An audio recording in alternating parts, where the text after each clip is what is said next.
Train book केली, ती online book केली. तुम्हाला जर माहीत नसेल तर ऑनलाईन पण तुम्ही बुक करू शकता ट्रेनचं तिकीट गावच्या.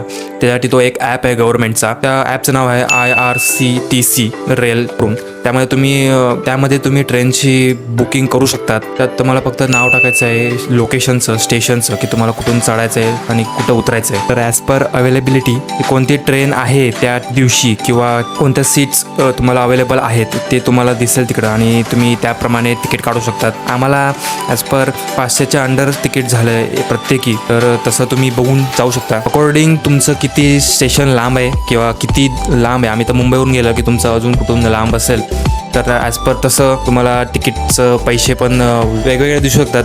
यस, तर तसं तुम्ही चेक करून मग बुक करा.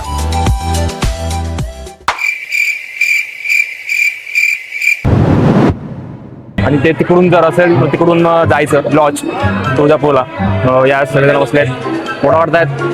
मला पण घ्या, मला पण घ्या. थांबा फोटो काढू येते. या साईडला येते, या साईडला चांगलं येते. तर आम्ही चाललोय आता सोलापूरवरून तुळजापूरला चाललोय. तर रिक्षासाठी आम्ही बघतोय.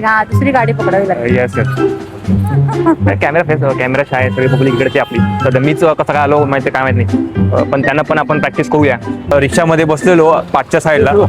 भाई पाठवून एकदम गरम वाफा त्या इंजिन मधून. मला वाटलं की लास्ट रिक्षाची राईड होते की काय आपली, पण आलो कसं म्हणजे तुळजापूरला. या साईडला मंदिर आहे. पुढे जाऊन जास्त गाड्या अलाउड नाही आहेत इथपर्यंतच आहे. इथं बॅरिकेड टाकला असतो इथं. तर मित्रांनो बुक केलेली आहे. 1500 बोलले 4 वाजेपर्यंत. सध्या आता वाजलेत किती 10-10:30 वाजत असतील. तर 4 वाजल्यापर्यंत 1500 रुपये असं बोललेले. एकदम भयानक बोलले आहे 1500. बट कोई ना, आता गरजेचं आहे कारण की फॅमिली आहे पूर्ण. बरोबर असतील तर बाहेर झोपलो असतो आम्ही. सो तुम्ही कराल सबस्क्राईब काहीतरी कराल.